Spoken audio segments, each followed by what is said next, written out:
Now, here's how you can set up Notion on your iPhone. So the very first thing you need to do is make sure you are on the home screen and everything. And at first you have to locate the App Store.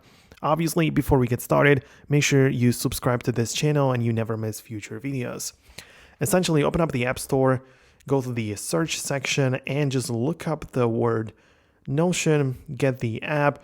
There isn't much to really speculate in here. Notion provides like two applications, so make sure you get the main one, which is like this N logo. They also have calendar, which, I'm going to cover in like future videos. But obviously wait for the app to download entirely. Once it does, open it up.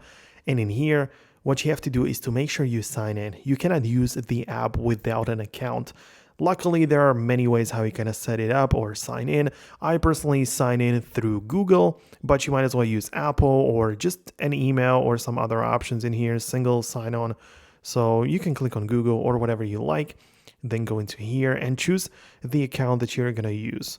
Obviously, go through the steps, type in the password if you're prompted to, and now you'll be presented with this page. It asks you about notifications. Personally, I don't like that, so I click don't allow. And now we have it set up on our devices. So essentially at the bottom, we have the home, search, then we've got this like inbox and create a new page. So this is what you need to know about it. When you click on home, you can see all of your pages, which are recents at the top. You can see your favorites right here, and also all of the categories and work sections. The way that Notion works is that the nesting of files is really incredible.